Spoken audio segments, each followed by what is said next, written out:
Welcome to WhiskyCast, cask strength conversation featuring news and interviews from the world of whiskey.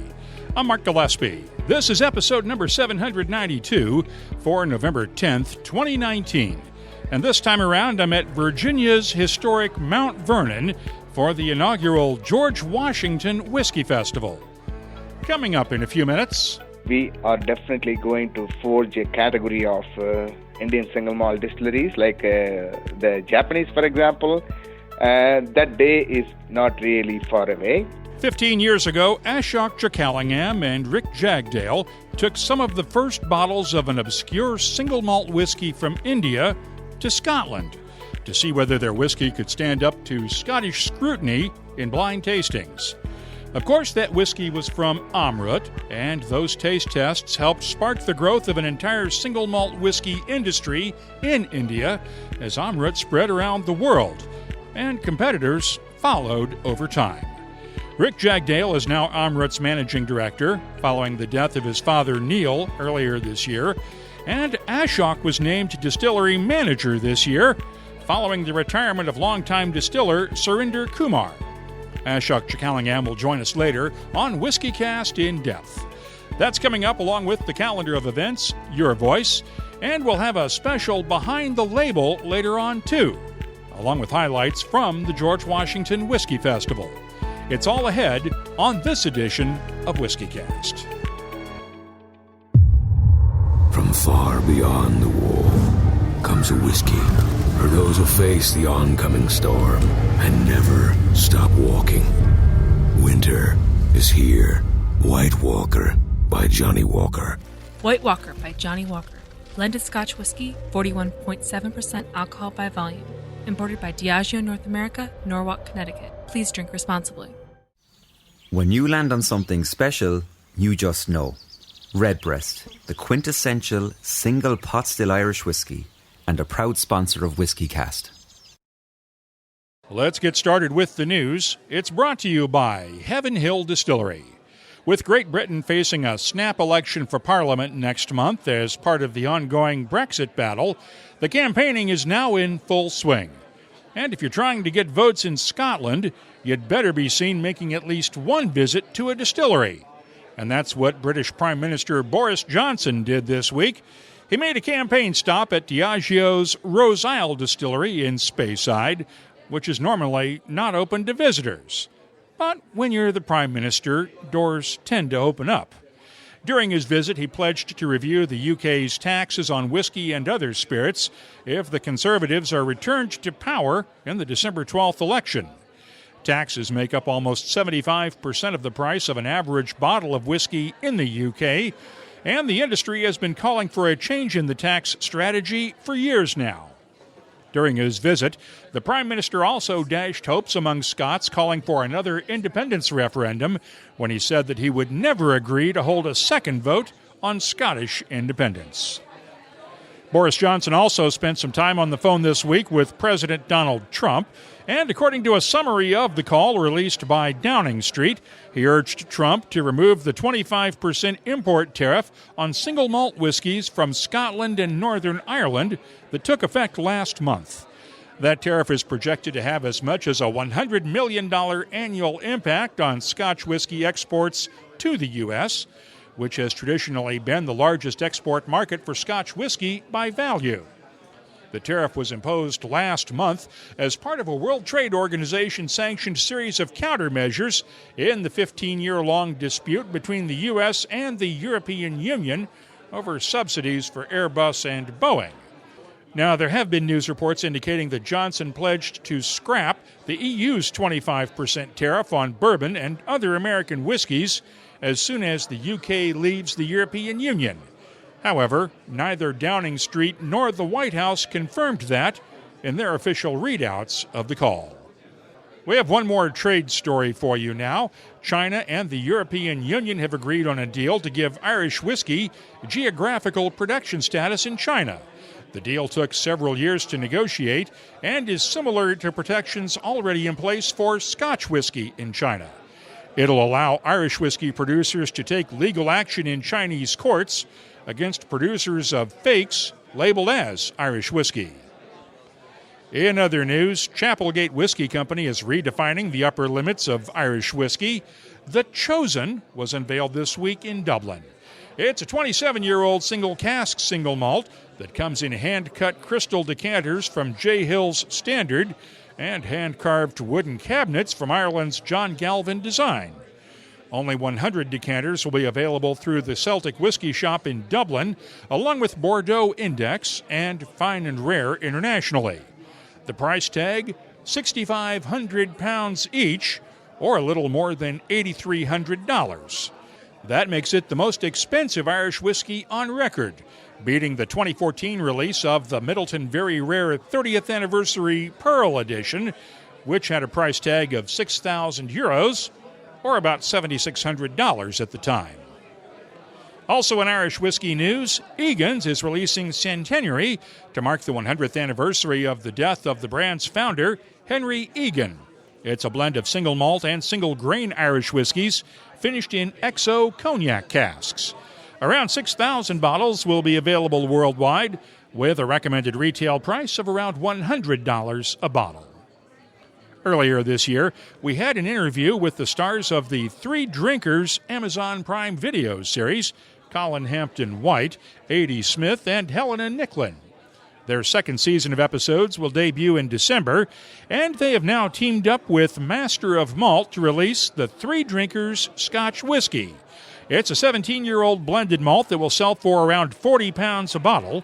It'll only be available through Master of Malt, which means it will not be available for shipping to the U.S. You may remember that Master of Malt's parent company was acquired by AB InBev's venture capital unit about a year and a half ago. At that time, Master of Malt stopped selling to U.S. residents. Maker's Mark has released a lot of special edition bottles over the last 60 years, but the distillery is releasing a holiday edition bottling this year for the first time. It'll have a snowflake design, and each bottle will include a coupon for a free distillery tour for two.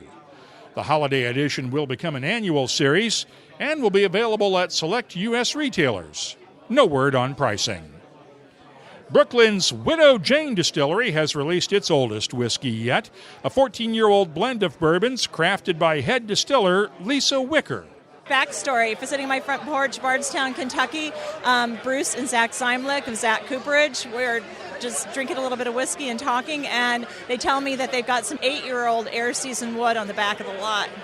And I almost fell out of the chair and said, can you build me some barrels? Can you raise some barrels out of that? And they said, well, we're going to try. I asked them for 53-gallon barrels. They could only raise 30, so I took some of the 14 and 15-year-old and rebarreled it in an 8-year-old air-seasoned wood. And so that's one of the components. It's Indiana and Tennessee juice, and we hand-assemble it, all 20 barrels. We put it out, we blended it out into 3 lots, and literally constructed it 50 gallons at a time until we had the whole lot ready to go. How's your own juice coming along? Oh my gosh, we're so excited. Yeah, we're laying down barrels like crazy. We thought we were going to lay them down for a very long time, but they're coming along so dramatically. We don't, who knows what day whenever they're ready, they'll be ready. But it's beautiful juice, beautiful cooperage, beautiful juice, beautiful corn. It'll be available in limited amounts, and I'll have tasting notes for it soon at whiskycast.com. Lafroig is releasing its second special edition of the year, a 25-year-old single malt that honors Lafroig legend Bessie Williamson. It's a travel retail exclusive that follows the recent release earlier this year of a bottling honoring another legend, Ian Hunter. Lafroig manager John Campbell is here at Mount Vernon this weekend, and he's on his way to becoming a future legend of Lafroig, but you'll never get him to admit it. We're doing 2 celebrations this year of 2 of the most famous characters and influential characters in Lafroig's history. So we're doing the Ian Hunter and we're doing the Bessie Williamson in travel retail. They have been by far the biggest and changed Lafroig from the smallest distillery in Islay to the biggest peated single malt on the planet, these 2. So there's big shoes to fill if somebody's going to be next in that line. I was trying to remember today how long you've been distillery manager. I'm thinking it's got to be close to 10 years now, right? Yeah, slightly longer. I'll be 14 years. I'm the longest distillery manager now, Mark. Did you think you'd be the longest distillery manager in Laphroaig history? No. No, you never think of these things from a personal point of view. You just do them. I've been at Laphroaig 25 years now as well, so over half my life. So it's you end up just getting interlinked with such an amazing brand like Laphroaig, and it's part of me. And as we pointed out when you were named distillery manager almost 14 years ago, you're the first Iliac in probably the distillery's history to be manager, right? Yeah, as far as we know anyway. So yeah, I'm the first guy from the island as well. So yeah, lots of firsts there recently, so that's nice. Creating my own tiny wee piece of history, but nothing compared to Bessie or Ian Hunted yet. How have things changed at the distillery since you became manager 14 years ago? How have things changed? Not that much. We will go into more detail now on consistency. My job's not to change Laphroaig. My job, if anything, is to try and improve consistency. That would be all I would be looking at, especially with a 10-year-old. We've done a couple of things slightly different with bottlings, but not huge. Starting to come through now. Just a wee bit more peat in there, a couple of wee changes, but nothing significant. And no major expansions, right? Not yet. You're about the only Isla distillery that hasn't had a major expansion. No, and what we've done is we've basically, when I started at Laphroaig 25 years ago, it was 8% for single malt, 92% for blends. We've now flipped that, and we're now at 93% for single malt and 7% for customers.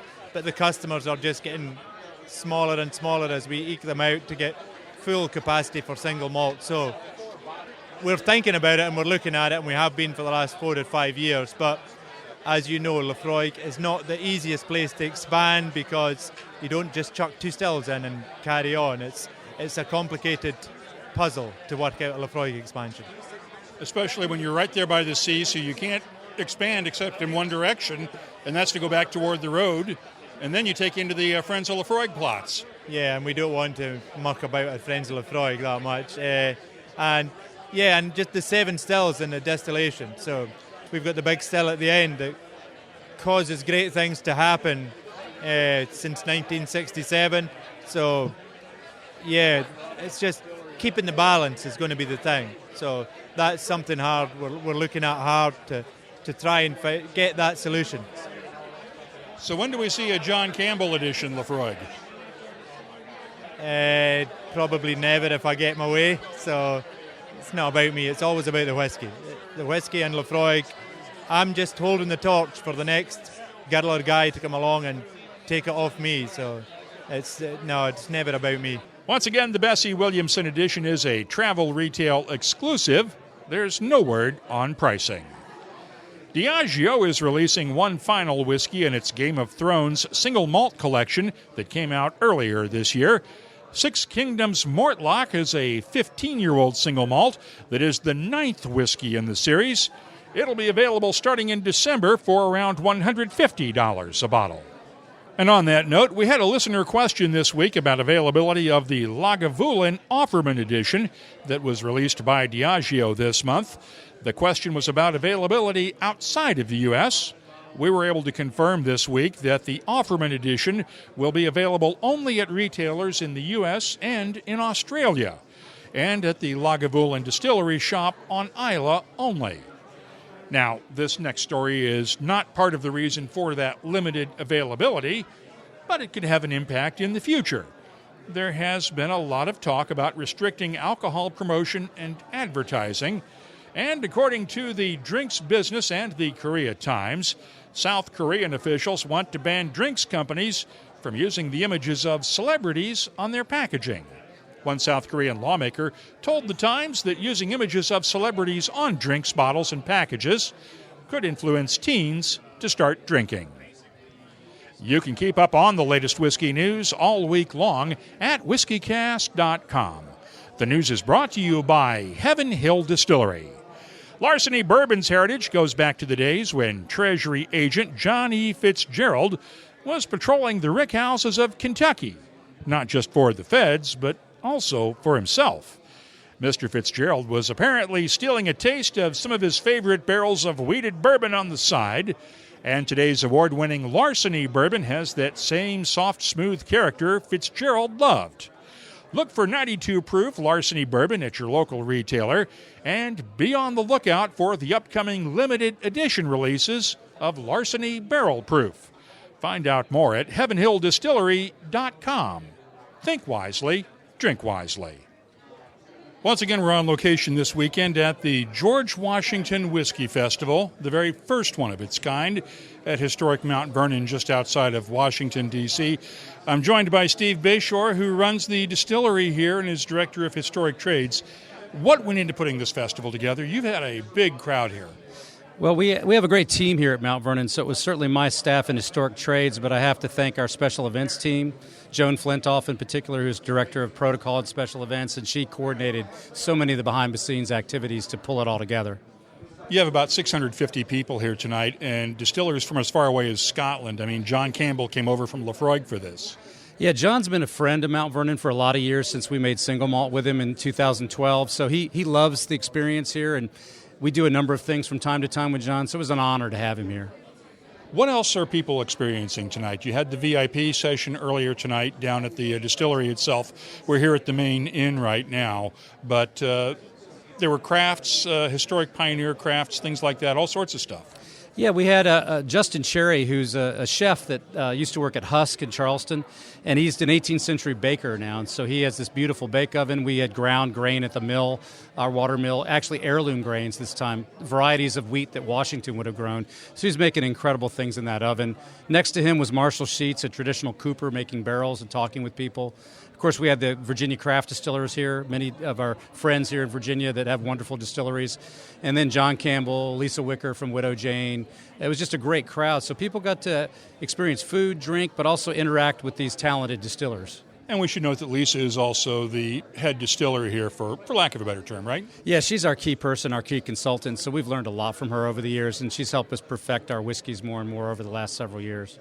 And the whiskeys here have really taken off. The proceeds from these go to fund all the educational programs here at the estate. But the whiskeys are more than just a souvenir bottle. These have actually become pretty good whiskeys in their own right. Yeah, I think we can say that. We're thankful to get better, and I think, again, Lisa's work has helped us so much. But I'm proud of my team, too, because we run stills better, we ferment better, and we just have learned the building and learned the old ways. Running fires, I think we've talked before, is tricky, but I just see the staff getting better and better, and it's shown in the juice that we produce. And we also, of course, have to pay tribute to the late, great Dave Pickerel, who we lost a year ago last week, who was really instrumental in helping this get off the ground, right? Yeah, Dave was. He was here at the beginning along with Joe Dangler. Those were the two key men that helped this really start the process of making whiskey again at Mount Vernon. And Dave consulted with us from the beginning till about 2017. So he and Lisa overlapped a little bit. But at that time, as you know, Dave was pretty busy with so many clients that it was just a transition we made. But we think of him all the time. We certainly think of him. It's been a year out. And a lot of fond memories of Dave in the distillery. Now, the distillery is closed to the public for the winter. It'll reopen in April, right? That's correct. So you were here tonight. You've been in the mill. It's pretty cold tonight. So we don't do tours in the winter, but April through October is the main tour season. But the estate itself is open every day of the year. So I hope people, if they come to D.C., could have time to see Mount Vernon, to see the mansion and the grounds. And I am betting that this time next year we'll have another one of these George Washington Whisky Festivals, given the success of this first one. We think so. So as with every event, you finish that night and you start planning the next. So I know we'll have an after meeting to discuss what went well, where we need to improve, and start seeing about the calendar next year. So also we'd like to bring in other distilleries and other distillers, because I think you want a new draw each time. And we've had a lot of people come work with us. A couple years back when you were here, Fred Noe was here. So there are people we'd love to have back and be part of an event like this. I will tell you, it is always fun coming down to Mount Vernon and visiting the distillery and seeing the way whiskey was made when nobody had computers and everything was done by hand and eye and feel. And it really is an experience. If you're visiting the Washington area, I highly recommend coming out here if the distillery is open when you're in the area during the spring and summer months. Steve, thanks for having us down here this weekend, and congratulations on a great weekend. Mark, thank you, and it's good to see you as always. Time now for the WhiskyCast calendar of events. Benny's in Chicago will host Wes Henderson of Angel's Envy for a tasting of the 2019 Cask Strength Edition this coming Thursday night at the Benny's Lincoln Park location. The Whiskey Extravaganza makes its next stop in Washington, D.C. on Friday night the 15th. The International Whisky Festival is this coming weekend at The Hague in the Netherlands, along with the Liverpool Whisky Festival in England on Saturday and the next Virginia Craft Spirits Roadshow in Charlottesville, Virginia. I'll be in Fredericton, New Brunswick again this year for the annual New Brunswick Spirits Festival from November 19th through the 23rd. Our longtime friend Ronnie Cox will lead a tasting of Berry Brothers and Rudd whiskies at the Royal Mile Whiskies shop in London on the 20th. Inter Whiskey is in Frankfurt, Germany from the 22nd through the 24th, and Whiskey Live Dublin is on the 22nd and 23rd, along with From the Barrel, the Des Moines Whiskey Festival in Des Moines, Iowa. Right now, we have 220 different events around the world on our searchable calendar at whiskycast.com. We're always adding new events to the calendar. If you have a festival, a tasting, or any other whiskey-related events coming up, just use the contact form at whiskycast.com to let us know about it. We'll be glad to add it to the list. The search never ends, but it's nice when you can come in for a landing, pause and explore the silky smoothness of single pot still Irish whiskey, matured in the finest bourbon and Oloroso sherry casks. Land on Redbreast, then be sure to pass it on. Proud sponsor of WhiskyCast. WhiskyCast In-Depth is brought to you by Mortlock. 15 years ago, the idea that people would pay top dollar for single malt whiskies from India was preposterous. The only thing people outside of India knew about the whiskies made there was that they were largely distilled from molasses, and local distillers imported whiskey from Scotland to blend with them. But in August of 2004, that stereotype started to change. Rick Jagdale and Ashok Chokalingam took some bottles of the single malt from the Jagdale family distillery in Bangalore to Glasgow, Scotland, and poured them in blind tastings at some local pubs, without telling the Glaswegians just what they were drinking. Now, given Glasgow's reputation for being a bit of a rough-and-tumble city, the fact that both Rick and Ashok did not wind up in a hospital was probably the first sign they had something pretty good on their hands. I kid, of course, but 15 years later, Amrut's Indian single malt whiskies are sold around the world, and at least 2 other Indian distillers have started exporting their own single malts as well. Rick Jagdale is now Amrut's managing director, following the death of his father Neil earlier this year. And Ashok Chokalingam was named distillery manager this summer after longtime distiller Surinder Kumar retired. But Ashok still spends a lot of time on the road. This weekend, he's at an Amrut dinner in New Orleans on Sunday night, and we caught up with him by telephone earlier this week. You got promoted to the big job now of actually running the distillery after selling the whiskey all around the world. How did all this wind up? Yeah, it's basically a dual job now. I think it's good for me because I spend enough time on the road, traveling around the countries and seeing the world around in terms of the whiskies and exposure. And I think I would be able to bring back into the production of what the gap is, kind of come with some creative ideas of what is not available in the market, etc. So I think in that perspective, it's a good move for me. Anyway, I was interested in whiskey making from the day one. But you never got a chance to actually make it, though, right?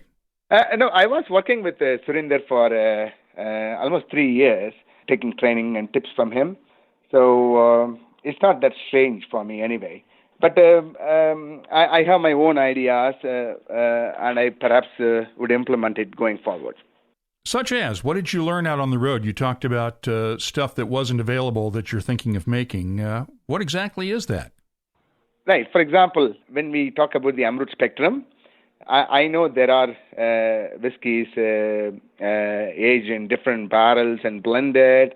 then I thought, why can't we make a whiskey with all the staves in one barrel? That's one classic example. Then the Narangi, again, without breaking the rules of whiskey making, we had managed to get orange flavor into the whiskey within the legal framework. And that is what I'm talking about.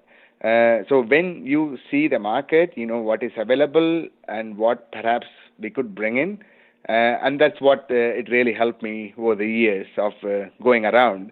And then having said that, we would be releasing a couple of new releases, which is again completely out of the box thinking in the coming years. What did you learn from Surinder Kumar as a distiller that you're going to use now? Yeah, Surinder had a very vast experience. He had served Amrut almost for 33 years. So I have learned in particular a lot from him on fermentation.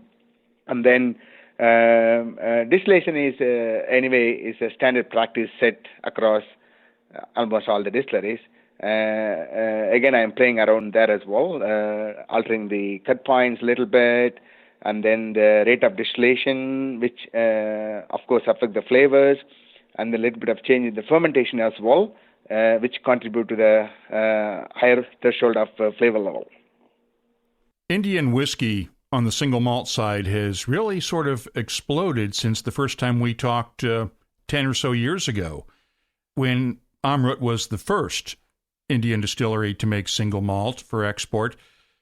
That is now 3 distillers that are doing that with the folks at Paul John and Radico Khaitan.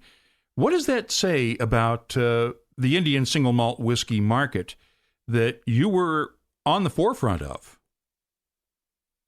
This is something I think I have talked about in the past in some of my other interviews. I strongly believe that we are definitely going to forge a category of Indian single malt distilleries like the Japanese, for example. That day is not really far away. I believe that I would expect another 2 distilleries perhaps join hands with us in the next 2-3 years with single malts offering to the global market. So if my memory is right, we have almost like 22 distilleries in India which are making malt whiskey, but not everyone is bottling it as a single malt. Of course, we set the trend when we came into the market as a lone soldier, and now we have 2 more companies which I think will help the category and create more awareness among the consumers of this category. Are you surprised by the fact that people have really taken to Amrut and the Indian single malt category in general? We are very pleased with the acceptance in the market. We have certainly progressed a long way since, as you know, when we introduced in America, you and John Hansel really helped us in cracking the legislation with the TTB in terms of the label approval. I still fondly remember that. So from there until now, it was a tough and long journey, but we are definitely progressing well. I think there is more openness among the consumers now than what it was in the past. You moved back to Bangalore from London a couple of years ago. Is it better back at home now than it was in London? Are you enjoying it now, or what do you miss about London? At the moment, I would say I'm having best of the both worlds because, of course, it's really nice to come back home. The weather in Bangalore is really, really far better than what London has to offer, for sure. And, of course, families and friends around. But I keep traveling back to London forth and back almost like, every 3 months. So I'm not really missing it because I'm not completely disconnected with London. So I'm pretty sure that in the coming days too, I'll be keep traveling. And as you noted, you're traveling right now. You're in Las Vegas as we're talking. What are you doing in Vegas? I was in Montreal for 3 days. We were participating in an exhibition there. Then I have a really long road ahead in America for the next 12 days. I'm just basically having a break for a couple of days. And then we are starting our journey from Seattle. From there, we are going to New Orleans and then to Texas. So I'll be on the road continuously for the next 12 days, starting from Wednesday. We have to talk about the sad thing that happened to Amrut a couple of months ago with the passing of Neil Jagdale, the managing director for many years and the son of Amrut's founder. What did he leave behind as a legacy that his son Rick has now taken on? What did he leave behind for you guys in terms of guidance and legacy to continue the Amrut story? Certainly, I would call him as a father of Indian single malt whiskey. The reason being is, although there are companies which are making malt whiskey in India prior to us, and he was the first man to take a bold step of coming with a malt whiskey from India and to launch into the global market to start with. And then, as everybody know, it was a very tough going. For the first 4 or 5 years, we have lost a lot of money, but he was very patient. And he was very determined to make it as a successful venture, and he did not want to give it up. And that fighting spirit is what inspired us, and then we have certainly taken note of that, and we are going to inherit it from him. And he been a very humble person, and one of the nicest chairmen that I have interacted with, and I had a fortune of spending time with him on a very close basis over the last 15 years of me working with Amrut. So he is also a very innovative thinker. These are all the legacies we are certainly. He is certainly hardworking, humble, and a guy who doesn't give up that easily. These are the characters that we are definitely going to inherit. I think Rick is already on his way of inheriting it and implementing it. When we first talked, the idea was to sell the single malt whiskey outside of India because your feeling was that the Indian market wasn't ready for it yet. Has that changed? Are you getting more demand from within India for the Amrut single malts? Yes, it's a paradigm shift. I mean, I think what we have done is absolutely right. Because of the social taboo and the mindset among the consumers in India way back in 2004 was perhaps not appropriate to launch the brand in India to start with. But what has happened over the years is because of the product's recognition in the global market, the consumers in India started to basically demand. And now perhaps we have 5 times more demand than what we can actually supply to the Indian market. And because of the capacity constraint, we are basically forced to ration out our supply. And that's the reason why we went for the expansion program of our distillery. When you come to India next time, you can see the new distillery, which is a purpose-built malt distillery. Now we have basically tripled our production. So hopefully in the next 3 years, we would mature more stock. And then 2023-24 onwards, we can go on a full throttle as far as the supply is concerned. Hopefully, we would be able to satisfy the demand in the Indian market. If you're in the Austin, Texas area, Ashok Chokalingam will be leading an Amrut tasting at the 7 Grand Whiskey Bar in Austin this coming Thursday night. And I would like to clarify one thing that he said about the role WhiskyCast played in Amrut's initial entry into the U.S. many years ago and the difficulties they had in getting their labels approved. All we did at the time was report on those issues. Whether that made a difference at the TTB or not, I can't tell you. That's WhiskyCast In-Depth, brought to you by Mortlach, whiskey's best-kept secret, hidden away for decades in some of the world's most famous Scotch whiskies, comes a single malt inspired by an original for a fortunate few. Discover the entire Mortlach lineup at malts.com. The What I'm Tasting This Week department is brought to you by Sagamore Spirit Rye Whiskey. And since I'm in Virginia, let's start off with a Virginia whiskey. The Virginia Distillery Company will be releasing its first batch of Courage and Conviction American Single Malt next spring, but has released already what it's calling Courage and Conviction Prelude. It's a 3-year-old single malt bottled at 46% ABV. The nose has a nice combination of plums, raisins, butterscotch, toffee, and hints of honey and vanilla. The taste has fruity notes of red apples, plums, and black cherries, balanced by soft spices, butterscotch, caramel, and a hint of marzipan. The finish, long and fruity with a gentle spiciness underneath. I'm scoring the Virginia Distillery Company's Courage and Conviction Prelude an 89.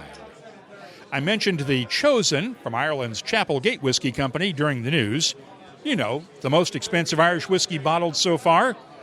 Well, I don't have tasting notes for that one, but I did get my hands on a bottle of J.J. Corey The Battalion from Chapelgate this week. It's a 9-year-old Irish single grain matured in ex-bourbon barrels, followed by finishing in a combination of tequila and mezcal barrels. It's bottled at 46% ABV, and the nose has notes of dried flowers, a hint of agave, dried fruits, and touches of oak and caramel candy sweetness. The taste starts off creamy and soft at first, with a slow build-up of ginger, allspice, and cinnamon spices, complemented nicely by dried flowers, honey, vanilla, and a hint of green apples. The finish, long, gentle, and slightly tart. I'm scoring Chapelgate Whisky Company's J.J. Corey The Battalion a 92. I'll have more tasting notes for you in just a minute, but first, this week's tasting notes are brought to you by Sagamore Spirit Rye Whiskey. Rye whiskey was distilled by America's original risk-takers and history makers.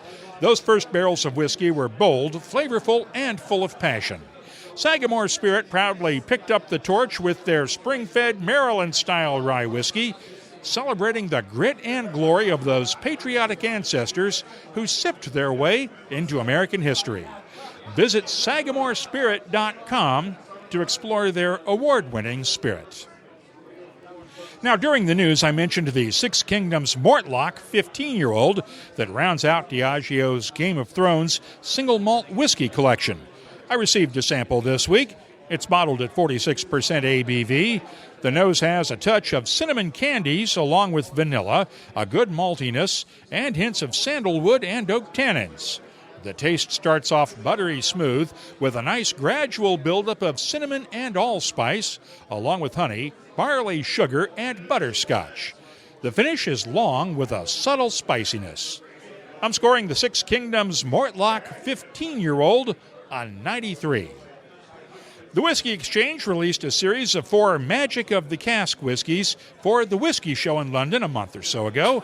One of them was a 23-year-old single cask from the old Imperial Distillery in Speyside, which was torn down several years ago by Chivas Brothers and replaced by the modern Dalmunach Distillery. If you're listening to the booze behind me, somebody just dropped a glass of Lafroig. Back to the tasting notes. I received samples of all 4 of those Magic of the Cask whiskeys recently, and you'll find my tasting notes for them at the WhiskyCast website. But I wanted to share my notes for the Imperial with you. It's bottled at 45.2% ABV. The nose is fruity and floral with a nice oakiness and touches of lemon zest, shortbread cookies, and dried flowers.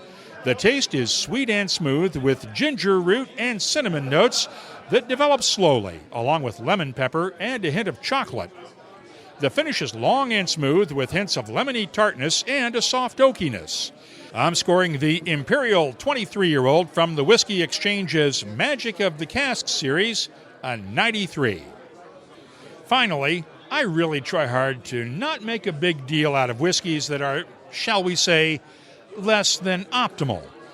But when they're truly off the charts bad, I can't not mention them. A couple of months ago, we mentioned the debut of Pabst Blue Ribbon's new whiskey on Behind the Label, and how it tested the federal government's standards for just how long a whiskey has to be matured to legally be called a whiskey in the United States. That standard is now 5 seconds long. The PBR whiskey distilled at New Holland Distilling in Michigan gets just that much time in oak before it goes to the bottle. You can hear more about this one in episode 782 from September in the archives at whiskycast.com. But anyway, they sent me a sample bottle of the Pabst Blue Ribbon whiskey. I'm using that term loosely for reasons that are about to become really obvious. It's bottled at 40% ABV, and the nose is grainy with notes of buttered popcorn, old newsprint, dried apple chips, and steamed rice. The taste is thin and watery with a subtle hint of pepper that lasts long after all but touches of ginger and almonds have faded away. The finish is far too long, with hints of watered-down ginger ale and stomach acid. Yum. Until now, the lowest score I have ever given a whiskey was a 40 to the infamous Fishki. That one was created as a humorous statement against cask finishes, but the owners of Pabst Blue Ribbon are serious about this one, so I'm going to take it seriously as well. It's seriously bad as the Fishki, and I'm giving the Pabst Blue Ribbon whiskey a 40. The What I'm Tasting This Week department is brought to you by Sagamore Spirit Rye Whiskey. I'll be adding these tasting notes to our searchable list of nearly 2,700 different whiskeys from around the world. Check it out today at whiskycast.com. From deep in the north, far beyond the wall, the howl of the frozen wind brings word of something new. A whiskey from the land of always winter, for those who face the oncoming storm and never stop walking. Winter is here.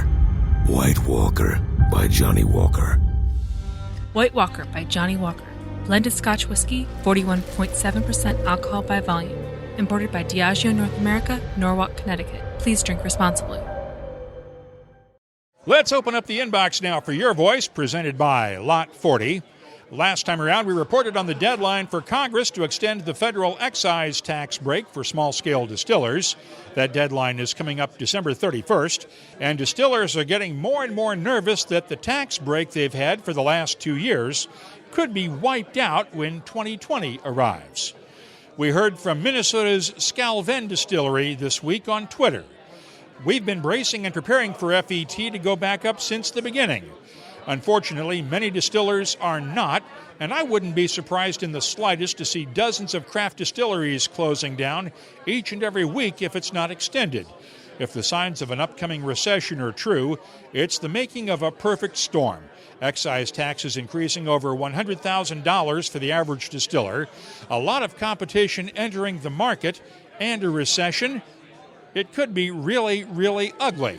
It's one of the reasons we source our whiskey. Number one is that we actually own our distillery, no investors, and don't have $1 million to lay down product on a gamble. Number two is that if the end of the world comes, there's going to be a ton of distressed whiskey hitting the market. As you might expect, we had a lot of comments on last week's segment with a group of American single malt distillers discussing whether terroir exists in whiskey. Bobby Tanzillo at BobbyOnMKE.com in Milwaukee tweeted this. Had a great discussion about this today with the folks at Proximity Malt and decided that we could break it down even further to argue barley has terroir and malt has provenance for the same reason that nomenclature was suggested for grain and whiskey at the panel talk. And just to clarify, Proximity Malt is a craft malting house in Milwaukee. David Mara tweeted this from Ireland. Listens to it. Only the guy with the distillery who's doing terroir experiments comes close to understanding terroir. Lots of fundamentally flawed arguments. It's a shame some of these opinions will inform the market. We also heard from Rob Arnold, the master distiller at Firestone and Robertson Distilling in Fort Worth, Texas. If interested, our research paper, published in collaboration with Texas A&M, provides scientific insights into how terroir in grain impacts flavor in whiskey. He included a link to that paper, which focuses on the impact of Texas terroir and corn variety on flavor and alcohol yield, We'll share that link in our show notes for this episode at whiskycast.com. And if you have something you'd like to share with whiskey lovers around the world, look for us on Facebook, Twitter, and Instagram at WhiskyCast. You can also email us directly. The address is comments@whiskycast.com. Your voice is presented by Lot 40, Canada's 100% pot still rye whiskey. Lot 40, unapologetically Canadian. Please drink responsibly. Let's wrap things up now with Behind the Label, our look at the history, science, and all those other things that combine to make whiskey unique. It's brought to you by Writer's Tears. And we're back in the studio for this segment for a very good reason. This Tuesday, November 12th, marks the 14th anniversary of the very first episode of WhiskyCast. Over the years, we've told the stories of whiskey and the people who make it, but we've never really tried to share our story until now, in the run-up to our 15th anniversary next year, when we're planning some sort of special event where we can celebrate with you. What I was not planning on, though, was being ambushed by my partner, Christina Filburn, with a microphone in her hand and something else in mind. Over the past 14 years, at different points, people have asked if we could share a little bit about Mark and how he got started and just the whole process. So I thought that what I would do was to just surprise him with that, because when I asked him if he wanted to do it, he said no. But I think that, it's sort of a momentous occasion, so we're going to just do this. He's cutting up the show right now, and he has no idea that I'm going to burst in with a microphone, so we'll see how this goes. Take a bold step off. Hey, what you doing? The first man to Working. take a bold step. Cool. Why do you have the microphone? We're going to interview you today. No, we're not. I have work to do. I understand, but we're still going to interview you. No, we're not. We are. I'm not going to get a choice on this, am I? Okay, these are your choices. I can either go and find the blooper reel of you using every 4-letter word, or I get to interview you. First question. Okay, cool. Why did you start WhiskyCast? I started it because I was trying to learn more about whiskey, and I figured that if I had to do a podcast for work, that I ought to test it out with something where I could have some fun, and doing a podcast would let me talk to people who knew a lot about whiskeys, and I figured maybe I could learn something from them and maybe bring some people along the way with me on the journey. Did you ever expect to be doing it 14 years later? No. This is the longest job, as you well know, that I've ever held in my career. This is twice as long. I've never worked in a newsroom more than 7 years without either moving to a bigger job or not moving to a bigger job and getting laid off. Yeah, but, can you really call this a job? Yeah, when I'm here until 1 or 2 o'clock in the morning producing the show and getting it up online, it is work, but it is a labor of love.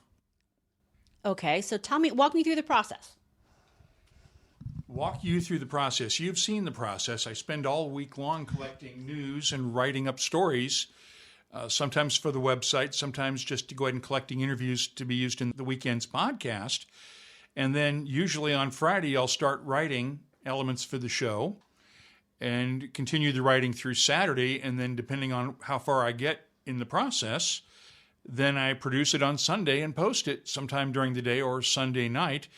In between all that, I have whiskeys to taste and all the other things to do, managing the social media presence, answering questions from listeners, and trying to make contacts about future stories because I'm trying to work 2 to 3 weeks ahead. So when you first started, this was like a point of contention because I sort of had to fight for you to do this because you didn't want to do it. How did tasting and posting tasting notes come about? When we started WhiskyCast 14 years ago, I didn't know much about whiskey. I was trying to learn. And I thought at the time that there were many more people who could do a far better job of tasting whiskeys than I could. It really started when, in about late 2007 or so, I was invited to join the Malt Maniacs. And as part of the rules for that group, you had to contribute scores and tasting notes to their online malt monitor database. And that was non-negotiable to be a member of the Malt Maniacs. So I had to start actually writing up tasting notes and scoring whiskeys. And various people pointed out to me that it really wasn't fair that I was getting to taste a whole bunch of whiskey samples that had started coming in by that point without sharing my opinions of those whiskeys with everybody else. And at that point, I grudgingly started doing tasting notes publicly.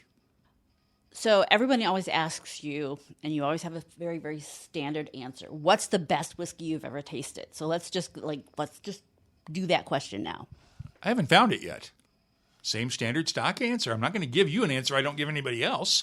It's because for me to declare something as the best whiskey I've ever tasted, I would have to be willing to drink that whiskey exclusively for the rest of my life. And I haven't found that whiskey yet. It's also, I don't get to taste every whiskey that's produced. So how do I know that a whiskey that I didn't get to taste may actually be the best whiskey out there? So what's the whiskey that you've never tasted that you'd love to taste?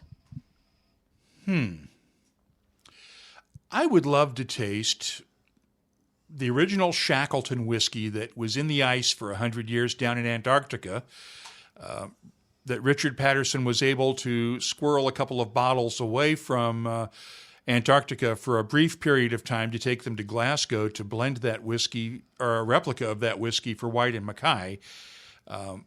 I know of about 4 people who got to taste that whiskey, and the rest of it had to be returned to Antarctica and reburied in the ice, so I never got to taste it. So in other words, you would never get to taste it, so this is a really safe answer for you. No comment.